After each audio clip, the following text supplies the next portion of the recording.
Hey, everybody. Thank you so much for your support of Indie Agency News. And let's meet an indie agency. We're going technically to Wisconsin, but the agency is actually based in Connecticut. Aaron Duffy, co-founder of Special Guest. Welcome, welcome, welcome. Thank you, Doug. We're actually based in. I live in Connecticut. We're based in Dumbo, Brooklyn. And Dumbo. All right. Scattered all over the place, but you know we're working from everywhere. I appreciate it. Appreciate the clarification. And Dumbo, I love. That's fun. It's Dumbo. Kind of like indie agency heaven, I think. Yeah, it's funny because we talk about when are we going to start doing events, and the first thing that came up was, yeah, we should probably do one in Dumbo. So we'll probably do a little happy hour get together in Dumbo. So we'll get you down on the we'll get you down on the train and get you back down into Dumbo. So Metro North, that's right. It escapes my mind, even though I've got family out there. So so we've talked about the name of your agency, where you are. When did you found the agency? We were founded in 2014, although we started a version of Special Guest years before that we thought was going to be a production company. But then we started as a creative agency in 2014. Okay, got it. Now, there are a lot of agencies that do, obviously a lot of really good agencies that do a lot of really great work, yet most agencies have maybe that one thing that they're best known for. What would you say your agency is best known for? That could be a campaign, that could be something else, but I'm curious what you believe you're best known for. Yeah, so the clients that come to us know us best for our work on Parisian Love, which was Google's first ever TV commercial. So that was years and years ago. Worked with Robert Wong, and we didn't even know what we were making really at the time, but it turned into eventually a Super Bowl spot. So we put it on YouTube and didn't think anything of it, but then the founders of Google ended up really liking it, and since then it has kind of been a kind of way of doing Google storytelling till this day. So I think that's probably what we're best known for, but it's definitely a throwback. I remember seeing that, and I think I had this, it's funny, you have the professional reaction and then you have the personal and the visceral reaction to it.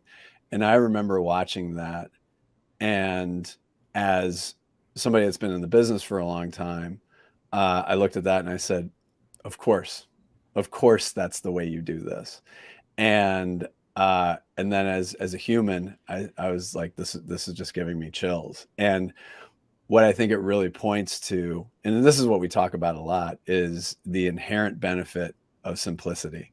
And and the fact that people are drawn to interesting things, they're drawn to beautiful things, and beauty can be very, very subjective, but that was just such an interesting way into it. So that's definitely a great tailwind for sure. And I think it's one of those that is held up as I don't think this is hyperbole at all. I think it's considered a classic. And so, kudos to you on that one. So that's very awesome. So let's take it a little bit farther. Again, the thing that you're best known for, but what would you say are the agency's top 3 core strengths? Yeah, I think they relate to that project. So it's kind of a segue, but we always sort of think in innovative terms. How are we innovating a kind of storytelling? How are we bringing a human touch, especially because we tend to deal with and work with a lot of technology companies?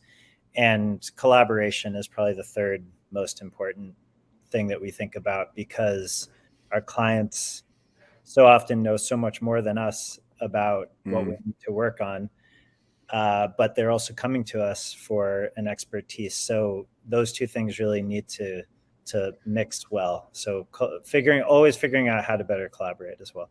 Yeah, no, that's always the trick. That's always the trick. And then adjusting to a client's, I guess whims is probably the right word, but also the sometimes lack of structure. I look at somebody like a Fernando Machado who works in the moment a lot with his agencies. And I have to imagine that now with inherently just technology companies move fast. My guess is that you probably have a lot of ingredients in the soup every day. Yes.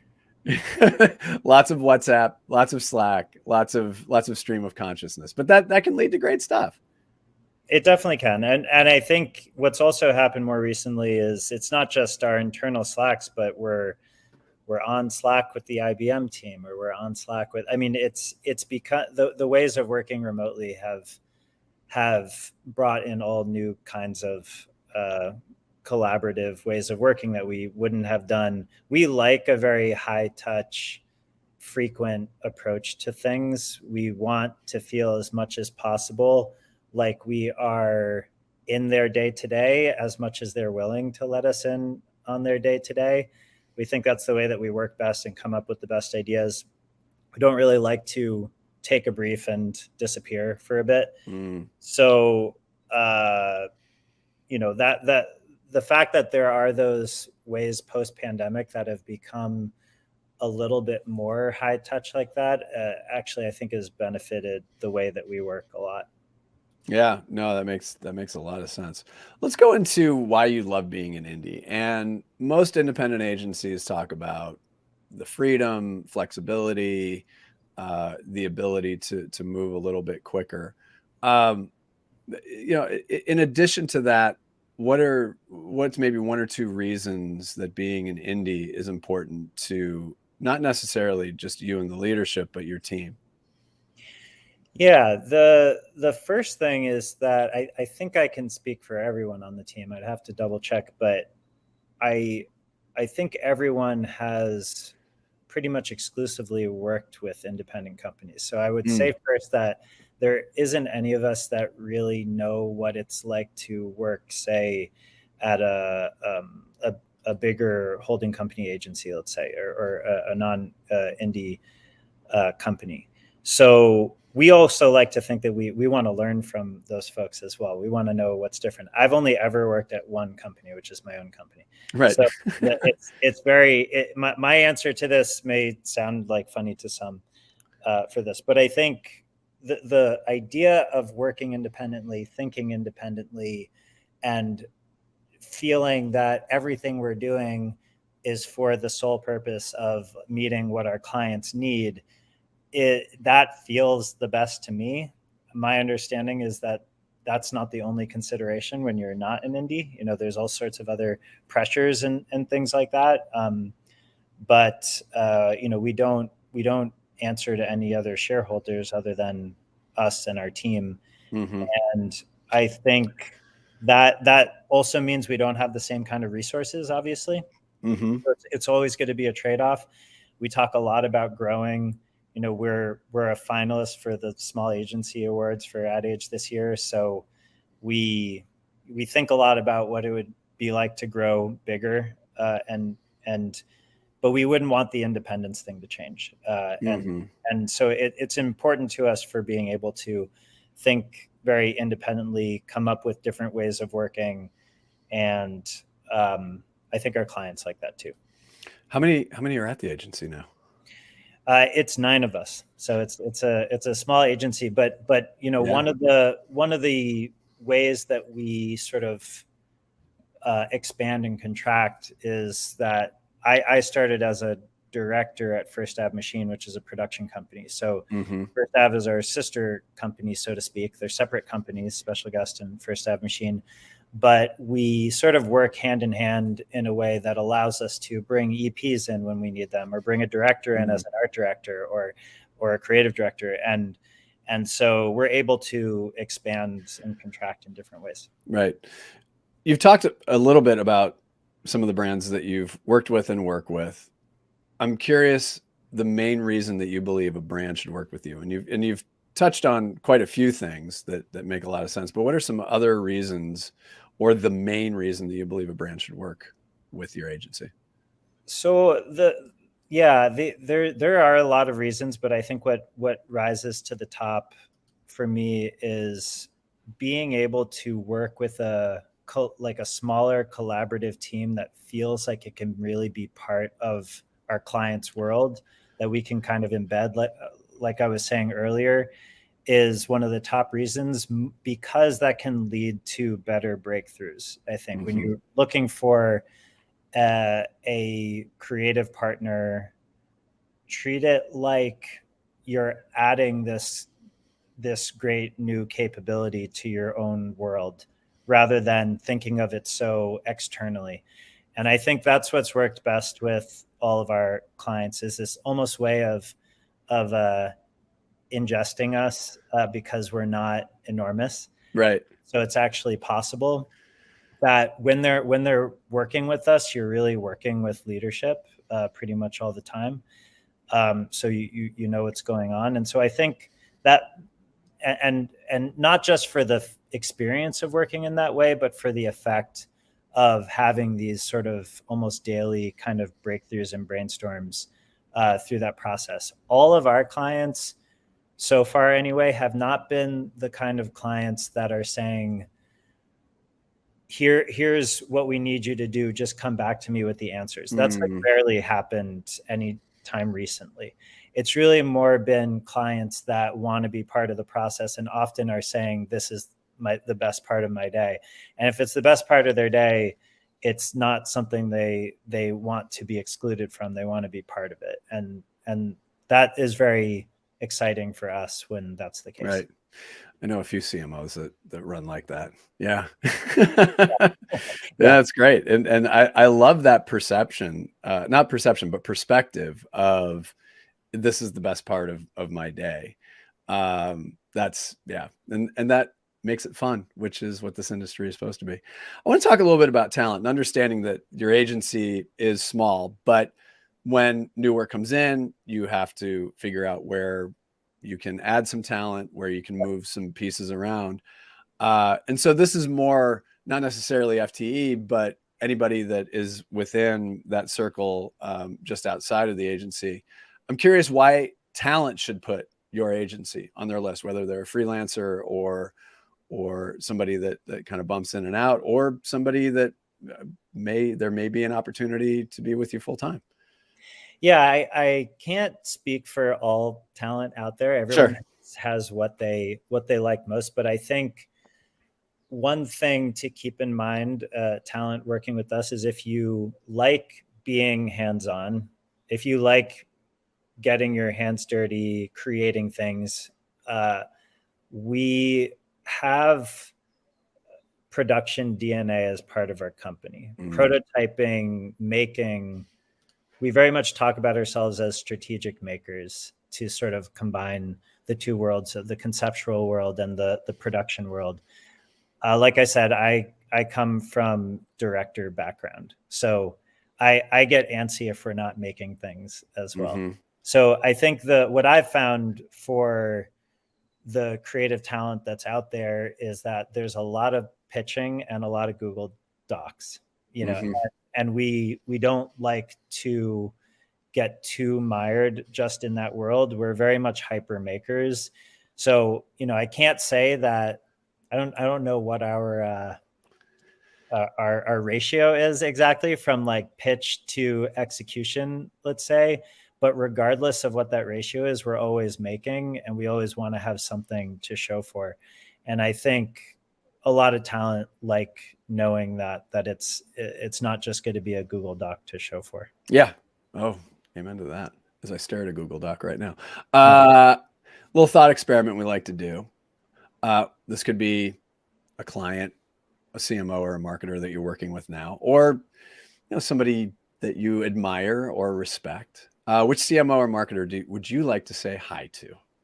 Yeah, well, I was thinking about that when I saw this question. There's a couple of folks that have always been on my list, but I haven't talked to them yet. I'm talking to some people now that I love talking to, so that's not so much the problem. But we were looking at, for example, like Michael's Craft Stores, for example, because we do so much technology, but we always want to have something kind of crafty to work on. I think that's Amanda Rossi at Michael's Craft Stores. So I love that idea. Also, we've been working with TSMC for a long time, though a lot of people don't know TSMC, but they are probably our longest running client. They're a semiconductor manufacturer, but they also manufacture semiconductors for NVIDIA. And I would love to talk to Stephanie Johnson at NVIDIA as well.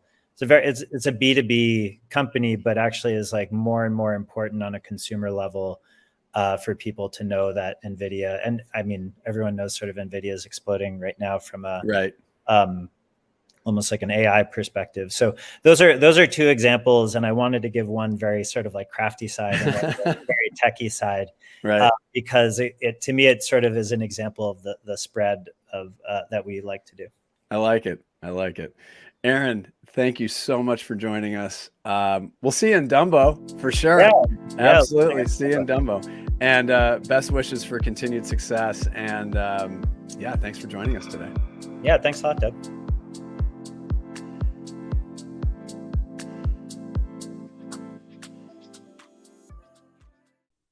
Thank you, everybody, for your support of Indie Agency News. Before we get started, let's show you this. I'm on it. Hi, just moved in. Come on. Oh, wow. Your internet seems really fast. What are you on? I'm on. What provider are you on? I'm on. On what? I'm on. On with... I'm on. Who are you on? I'm on. Yeah, well, you're on something, all right. I'm on. Stay always on with Iowa's most reliable internet. Get same or next day installation guaranteed. Let's meet an indie agency, Fortnite Collective. So Devin and Andy, I like that payoff. I mean, it's just, so I teach out here in Oregon, and I had a conversation with a student today. She called me she was working on something, and she said, what in your mind, what makes a great ad? And I said, simplicity. And I love that payoff. And, you know, wordplay and fun and sort of that thing has been done for a long time, but it never gets old. Who doesn't love Abbott and Costello? I mean, we just ripped it, you know? For those of you under 50, please Google that. No, I'm kidding. No, it's great work. And I'm very familiar with their Steamboat work as well, which is, you know, it's a slightly different cut of the jib there. Little sort of Wilford Brimley vibe, the late Wilford Brimley. So, you know, rest in peace. But yeah, it's just, you know, it's cool work. So you're based in Boulder. And when was the agency founded? So run me through some of that right now. Sure. Yeah. So we're based in Boulder. We also have outposts in New York and London. We've been literally, it's going to be 7 years in November. So we were founded in 2016. And, you know, we're a full service agency. A lot of us came here to work at Crispin Porter and Bogusky, and, you know, fell in love with Boulder, and, you know, I'm the founder and started. I just felt like there had to be a better way of working. And so, you know, we were most known to be, you know, for our brand hack approach. So we have a very much like a speed and agility based process that we work with clients, and it's been a lot of fun, and it's worked really well for us. Devin, I'm sure you're not going to just sit on that. There's probably more to add to that. Yeah, I mean, it's a purposefully different way to execute with our partners. We have a value prop. Every brand has to have a value prop, but ours is about helping brands be better faster. And it's sort of an inarguable sentiment. You know, you ask a brand leader, do you want to be in market in 6 weeks or 6 months? You pretty much, you know the answer. And we're also able to tap into an amazing, robust collective of talent that over the course of our respective years have been able to work with, and they've decided to go, you know, to the gig economy side. And when that happened, it just freed them up for opportunities for our agency. So we're able to handpick and curate the right talent for the particular client. So there's never who's on the bench, who's available. Rather, we've got people that have actually worked in this industry or this vertical or on something similar, and we can apply them to your business. So a handful of things that make us different. Right. Andy, awesome shirt aside here. Thank you. So I'm presuming, you know, that style is part of it. The Colorado style, having gone to the University of Denver, I'm very familiar, like a little touch of aloha in the mountains. I get that. You know, you touched on what you're best known for. Dig in a little bit about the top 3 core strengths, because there are a lot of agencies that are very good at a lot of things, but there are usually three that rise to the top. What would you Yeah. say are the top three strengths? Yeah, I mean, I definitely think as a brand accelerator, speed to market, and just, the original intent of the name was like, Fortnite, we do strategy and creative all in 2 weeks. But I mean, these days we even do it faster. We have something called a brand sprint, which is like, we could do that in 3 to 6 days. So definitely speed to market. Collaboration's key. I mean, so many times you work with an agency and they, you get briefed by the client and they kind of give you at arm's length away and say, we'll be back in a couple of weeks, if not months. And you just pray they nail it. So I think our process is very collaborative, even though we're moving quickly, clients are there every step along the way to ensure like key alignment points. And I guess the other thing would be, we're 26 full-time employees, but we also have a collective of over 200, freelancers. But I think we're small enough that the leadership touches all aspects of the business. So, you're not going to a big agency and getting the C team. You're getting people who've worked on the biggest brands at the biggest agencies and giving you, some great quality work. Right. Andy, I think from your perspective, all of that obviously is ringing true. What's interesting to me is, you've talked about that there are a lot of people that have worked at a lot of the agencies, and, let's put the elephant in the room, the Crispin thing. There are a lot of people from Crispin there. How is that informed? I suppose the sensibility, because Fortnite Collective doing its own thing, but we all, I still take pieces of stuff that I did from radio back in 1999, right? Yeah. So Kevin, I'm curious, like the Crispin vibe, like what are some of those things, like the positive things that are infused into what you're doing? Well, the first thing is, putting the idea front and center. In our Crispin days, the idea was boss. And if you didn't have the right insight and the right way to motivate a market and the right creative product, well, then you're just servicing a client. And, if you don't challenge convention, it won't challenge itself. So the one thing is really putting creative front and center. And then I think it's actually the way to execute. So we all sort of had to flex a different muscle, and maybe a muscle that we didn't have prior to going to CPB, but it was at all costs and really trying to figure out any way to navigate the system. It's just figuring out ways to get things done, trying to take the impossible and making it possible. So there's this learned behavior for at least some of the people that we brought into Fortnite, where we're able to actually make things happen. And that was a lot of by way of how we just, worked it at Crispin. Yeah, no, that makes a lot of sense. Andy, now let me back up a little bit. So when we talk about Crispin, we talk about it started as an independent, then MDC, and then Stagwell. But that independence, even when they were at MDC, and I would argue, in the early days, like the vibe of MDC, it still felt like there was some independence. So, I'm looking at like Anomaly, and, there was just, that's what MDC was yeah, like there was still that kind of thing. But now that you're purely independent, why is it so important to really your team? Let's go that angle, because I think there are some obvious built-in advantages for clients, but I'm curious about your team, why it's important for you to be independent, Andy. Yeah, I mean, I think to me, it's like, we have the freedom to make bold decisions. We have the freedom to empower our people, to be fearless. We've all been part of a network where, there's things that are imposed upon us by imposed upon the agency by the network, and I think, we really, I mean, that's what I love about it. Like, we have the ability to do the right thing and tell the client, make the difficult discussion, have the difficult discussions with them, and make decisions based on what's best, for them as a brand, rather than what's best for the agency or the agency network. And, so it's no hidden agenda. We're in service of our partners. It's very collaborative. We're very much like honest brokers in this.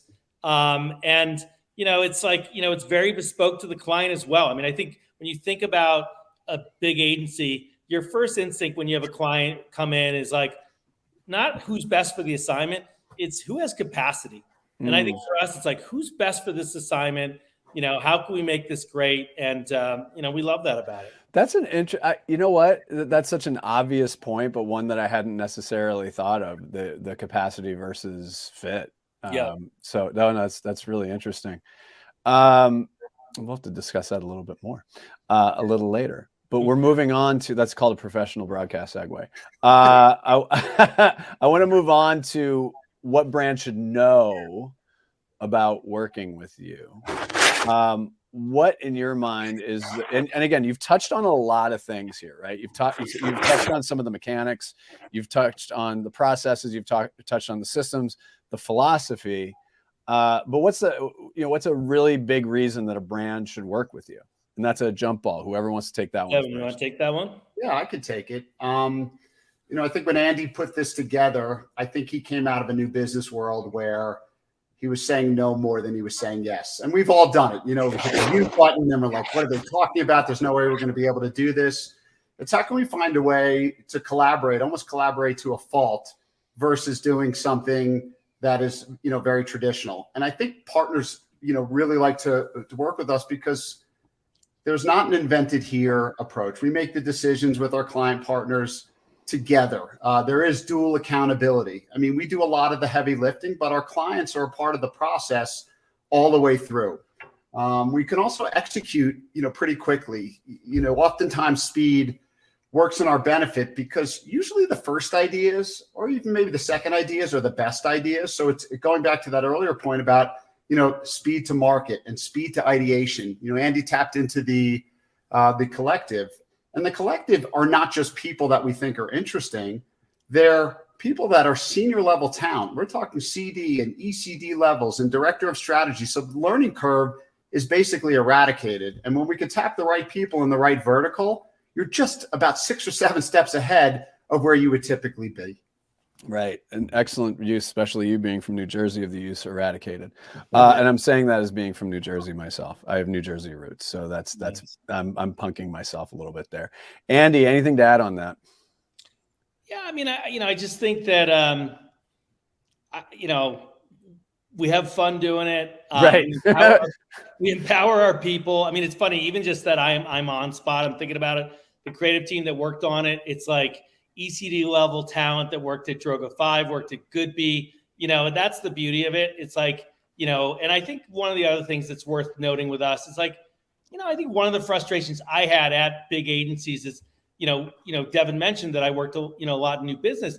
Those who needed the best and the most marketing counsel were those who couldn't afford it, and there was something a little, frustrating about that. And I think in some ways, like we used to joke, at a previous agency, from new business, like 5 for show and 5 for dough.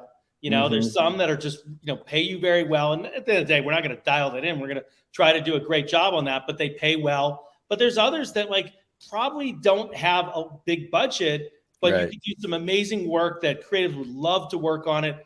And I think, this is part of this process is how do you right size engagement so you can work with some of these clients that don't have huge budgets, but are really inspiring to work with. And I think you empower your people to do their best work. So I think there's something very liberating about that. Yeah, and I think honestly, that's part of the reason that I played that spot at the beginning, because it's an ISP in Iowa.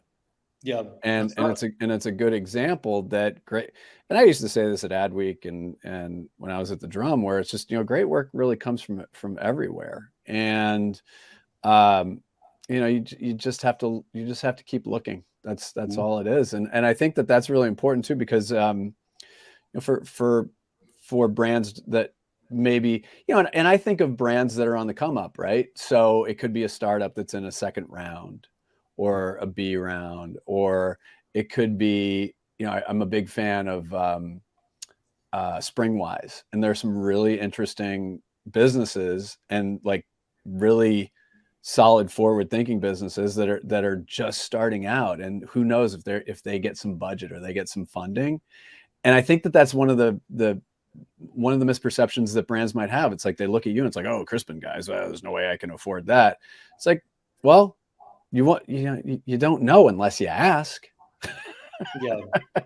Yeah, and it's interesting, Doug, that you bring that up. I mean, we work with a lot of venture groups that are in that life cycle. Maybe they've just acquired a brand that needs reinvention. Maybe they are on a second series raise and it needs sort of a brand story behind what it is. And because we work quickly and we're efficient on how we get it done, and we have a beginning and an end date, it's affordable to work with us. It's just a very different relationship. When you get involved and we've all been there at larger agencies, time is something that makes up the bottom line. For us, we try to truncate time, put the best talent in front of the problem, create an amazing opportunity for the brand, and do it in such a manner that it's responsible, but very quick. And that's what sets a bit of a point of difference about us. Right. I'm just hearing from our producer that the New Jersey Literary Hall of Fame just called me. What's the said second you one? use of eradicate and truncate. So you've made the Hall of Fame. I need a third 8. I got to find a third 8. No. It's fine. It's only 2 in Jersey. Just so you know, Doug, I used to live in Middletown, New Jersey for a couple of years back in the day as well. Yeah. Growing up. Yeah. No, so the ceremony's in Asbury Park. We'll let you know. It's going to be at the Stone Pony. So as we say in South Jersey, Stone Pony. Let's talk about talent. Why talent should put your agency on their list. And because you work a little bit differently, obviously you have your FTEs, but also you have your collective, ergo the name. But why should talent put you on their list? Devin, you want to speak to that one? Yeah, I think first off, which is that, I'll first talk about our FTEs. And I know it's a bit cliche, but we do have an entrepreneurial culture. We are not over people's shoulders. And we love the dual accountability. Like, on one hand, this is your project, run it all the way through, financially manage it, make sure the creative is where it needs to be. But at the same time, financially manage it and make sure the creative needs where, it happens to be where it needs to be. And we've serviced the client accordingly. So there's a sense of ownership there that you might not get somewhere else. And for creatives, it's sort of a pretty independent way to work. Mm-hmm. We bring them in. There's a bespoke period of time that we're working together. If they come up with an idea that the client leans into, they'll make their own work. It's not about us taking it away, saying thank you very much. So they're not only working for us, they're not only getting paid for us, but they're also building their book. So it's something a little bit different. And I think the last thing is we don't meddle in people's business. We have a pretty good system. It works. Sure, there's nuance here and there to optimize it and make it better.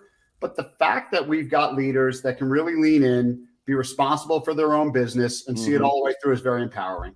I'm going to give you the point for metal because that's a Scooby-Doo reference. You meddling kids. So I am now going to start censoring how I respond. Let's put it this way. There's a long ago ESPN phrase: "We kid because we care." So there you go. There you go. Here's my thought experiment for everybody that joins us. Whether it's a marketer or a CMO that you're working with, or somebody that you want to say hi to, what marketer do you want to say hello to?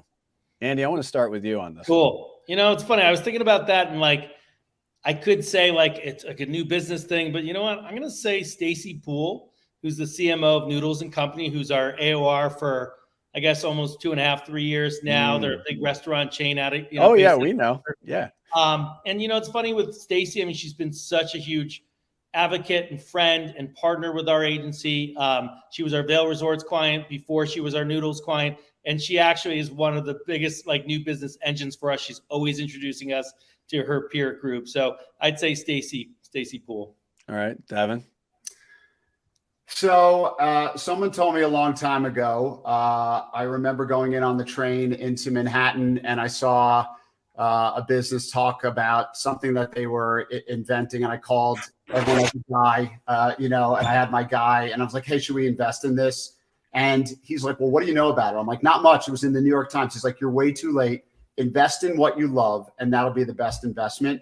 So selfishly, I'll lean in. There are probably 2 brands I'd love to talk to their CMOs. I don't know who they are right now, but putting this question out there, I will dig in.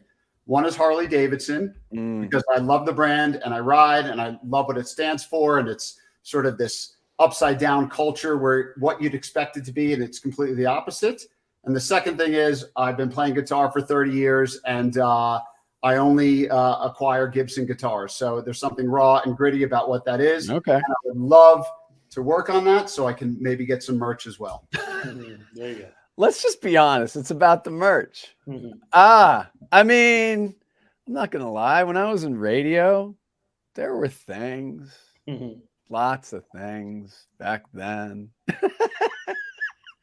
But I get it. No, those are all solid choices. And yes, we love Noodles and Company out here. Cool. We do. Andy, Devin, thank you both for joining us. I'll see you in Colorado at some point. I get out there with fair frequency, but thank you for joining us and best wishes for continued success. You bet. Thanks, Thank Doug. you. Thanks for having us, Doug.